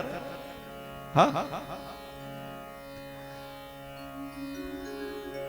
अभी तो 4 हाथ वाले ही दिख रहे थे, इतने में पंचानन भगवान शंकर भी दिख गए, भगवान ब्रह्मा भी दिख गए। आपस में विचार करने लगे, भैया अभी तो 4 हाथे वाले थे, अब तो यहाँ 5 3 मूड़ वाले भी दिख रहे हैं। सब तो दिख रहे हैं लेकिन अपना कन्हैया नहीं दिख रहा है, यहाँ कहाँ है। और आगे गए तो देखा शेष सैया पर भगवान विराजमान है। जब सारे ब्रजवासियों ने देखा शेष सैया पर भगवान, ओहो लगता है वो मेरा कान्हा, अपना कान्हा तो वो है। सभी दौड़ पड़े भगवान की तरफ। तब तक भगवान के पार्षदों ने रोक दिया, नहीं यहां से आगे नहीं जा सकते, जो भी स्तवन करना है, वंदन करना है, यहीं से करो। सारे ब्रजवासी उदास हो गए, रोने लगे कि हे बैकुंठ की जहां हम अपने कन्हैया के पास, इससे अच्छा तो मेरा वृंदावन ही है। साथ खेलते हैं, साथ खाते हैं, मैं उनकी गोदी बैठता हूं, मेरे कंधे पे बैठते हैं, ये बैकुंठ। आहा, सारे ब्रजवासी रोने लगे, नेत्र बंद किया, भैया कन्हैया नहीं चाहिए मुझको तेरा बैकुंठ, तू तो मुझे वापस वृंदावन ही बुला ले, वापस वृंदावन ही। नेत्र खोला, पुनः वृंदावन में लाला का दर्शन होता है। अब एक छोटा सा प्रश्न उठा कि जब इंद्र ने इतना जल वृष्टि करी ब्रज के ऊपर, तो वो जल कहां चला गया? क्योंकि इंद्र के दूतों ने जाकर के देवराज इंद्र से कहा कि वहां तो धूल उड़ रही है। ये एक कथा त्रेता से जुड़ी हुई है। इंद्र ने जितनी जल वृष्टि करी, त्रेता में जब भगवान रावण का वध करके अयोध्या आए, उसी दिन से श्री किशोरी सीता जी का ये नियम हो गया था कि एक ब्राह्मण को निमंत्रित करके वो रोज भोजन अपने हाथ से बना करके पवाती थी। ब्राह्मण आता, थोड़ा मोड़ा खाता चला जाता। एक दिन माता श्री किशोरी जी ने भगवान से कहा, कोई बढ़िया खाने वाला ब्राह्मण लाते सरकार, खिलाने से इच्छा भर नहीं रही है। अगले दिन संजोग से प्रभु श्री राम को अगस्त मुनि मिल गए। अगस्त जी का परिचय तो आप सभी को पता ही है। 3 अंजलि में पूरे जल को ही पी लिया था, पूरे समुद्र को ही पी लिया था। अगस्त जी को बता दिया कि थोड़ा सा खाना भी अच्छी तरीके से है। भोजन पे बैठे अगस्त जी, भगवान माता सीता ने 56 प्रकार का व्यंजन सोने की थाली में कटोरियों में रख करके अगस्त जी के सामने रखा। अगस्त जी मुस्कुराने लगे। मैया सीता ने पूछा, भगवान प्रसाद पाइए, मुस्कुरा क्यों रहे हैं? अगस्त जी ने कहा, बेटी सोच रहा हूं इसे आंख में डालूं कि नाक में डालूं कि कान में डालूं। मैया समझ गई अच्छे खाने वाले हैं, खुश हो गई। अरे भगवान, हम तो भंडार में रसोई में ही बैठे, आप प्रसाद पाओ, कमी नहीं होगी। महाराज 3 दिन हो गया, माता सीता कम से कम सैकड़ों बार आटा गूंथ ली, गणेश जी का आवाहन किया, गणेश जी आ गए, रिद्धि सिद्धि को बुला लिया, अष्ट सिद्धियां सब आ गई, सबको लगा दिया कि ब्राह्मण भूखा नहीं जाना चाहिए। महाराज महीनों हो गया भोजन चलते। माता सीता गणेश बाबा पूड़ी छान रहे हैं, रिद्धि सिद्धि भंडारण कर रही हैं। 1 महीना हो गया, दौड़ दौड़ के मैया सीता खाली परोसते जा रही हैं, अगस्त बाबा खाते जा रहे हैं। महीनों के बाद में मैया सीता ने बाबा से कहा कि बाबा अगर आधा भोजन हो गया हो तो कुछ जल पी लीजिए। सोचने लगी, लाओ जरा पूछें कि कुछ नजदीक पहुंचे कि नहीं। अगस्त जी ने कहा, बेटी जब आधा होगा तो बता देंगे। माता सीता पहुंची भगवान प्रभु श्री राम के पास। सरकार, मैंने ब्राह्मण को आमंत्रित करने के लिए बोला था ना। अब इस तरह से इस ब्राह्मण ने तो पूरी श्रद्धा की टांगे तोड़ के रख दी। अब तो कम से कम लाज बचाने के लिए इनको खिलाना है। अगले दिन भगवान उधर से निकले, हाथ जोड़ करके थोड़ा सा इशारा किया। अगस्त जी ने कहा, बेटी जल लाओ। मैया सीता ने हाथ जोड़ा, प्रभु भोजन के लिए आमंत्रित किया था, जिस तरह भोजन किया है जल भी तो ऐसे पिएंगे आप। भगवान आ गए, कहा, ऋषिवर आप तो अनादि संत हैं, आप इस युग में मैंने आपको भोजन कराया है, लेकिन मेरा अगला अवतार जब द्वापर में होगा तब मैं आपको जल पिलाऊंगा। आज जब देवराज इंद्र ने जल वृष्टि प्रारंभ करी तो भगवान हमारे कृष्ण कन्हैया ने अगस्त बाबा का ध्यान किया, बाबा जहां कहीं भी आ जाओ, आज तुम्हारे जल पीने का समय आ गया है। अगस्त बाबा आ गए, गोवर्धन के एक किनारे बैठ गए, जितना जल बरसाते गए देवराज इंद्र सब गोविंदाय नमो नमः धूल उड़ती रही ब्रज में। बोलो भक्त भगवान की जय हो। कल की सभा में अभी तो हरि अनंत, हरि कथा अनंता, भगवान की लीलाएं अनंत हैं, लेकिन प्रयास रहेगा कि हम सभी लीलाओं को स्पर्श करते हुए कुछ को विस्तार से, कुछ को सूत्रात्मक, और कल हमारे कृष्ण कन्हैया का और पराम्बा रुक्मिणी का पाणी ग्रहण संस्कार विवाह उत्सव कल मनाया जाएगा आपके इस पंडाल में। और मैं ये चाहूंगा कि जितने लोग यहाँ बैठे हैं ये तो भगवान के विवाह का न्योता ले ही लियो। लेंगे नहीं लेंगे भगवान के विवाह का न्योता? भगवान के विवाह का ना ले तो कम से कम रुक्मिणी जी के विवाह का ले लियो। हाँ, अब बिटिया के विवाह का न्योता आवे तो वहां जाना जरूर चाहिए, पक्की बात ना। तो हम ये चाहेंगे कि कल भगवान के इस विवाह उत्सव में आप बढ़ चढ़ करके हिस्सा लें, और कल इस विवाह में आप लोग एक वस्तु का दान करें। वो दान जानते हैं क्या है? रुपया, पैसा, सोना, चांदी, कपड़ा सपड़ा, ये सब चीजें नहीं है। एक दान आप ये करें कि एक भाई को और एक मैया को जो कथा में नहीं आ पा रही है, किसी तरह से उनको बहला फुसला करके कथा सुनाने के लिए ले आओ। इतना ही काम कर लो बस समझ लो कि इस विवाह में उपस्थिति, सारा दान आपका संपन्न हो गया। तो ये काम आपको करना है भगवान की